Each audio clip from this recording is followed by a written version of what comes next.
Good afternoon, student. Today we will see about how this contrast bath is going to be applied and how it is used for the treatment purposes. So there are number of general rules that we have to look for. So before starting the treatment, that has to be followed, that we have to check with thermometer or any kind of thermostat which measure the temperature of particular moist pack and cold pack.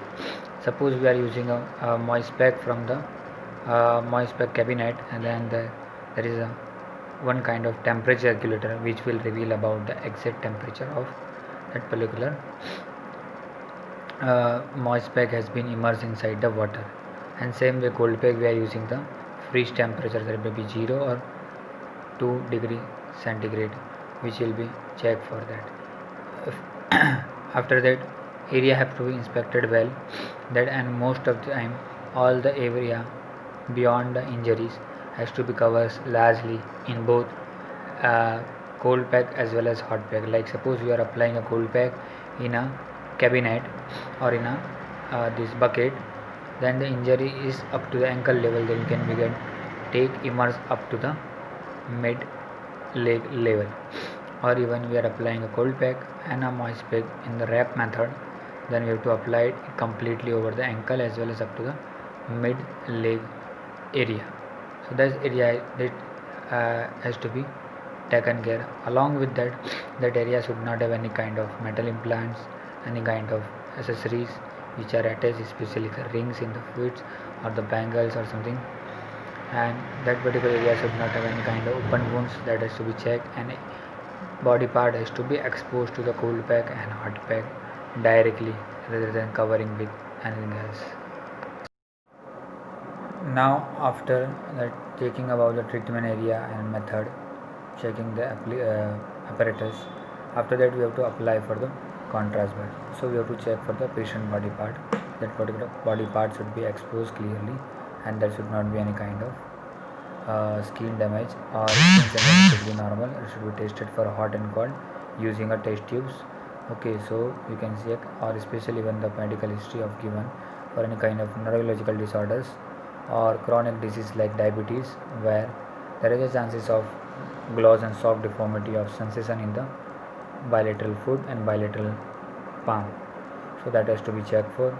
Even though after the thorough examination of the patient skin and body part, you have to apply that particular cold pack followed by the hot pack in case of contrast bath, or in case of an immersion method you have to dip the body part inside cold utensil as well as hot utensil, and that has to be done. In case of we are applying the bath with the help of a towel, so that has to be closely in contact with the body part, so there should be no air or spacing in between the body test. The electric tissue interface should be maintained, so there will be easy convection of the hot or cold from the instrument to the body parts, and we will get a best result of the therapy we are applying for.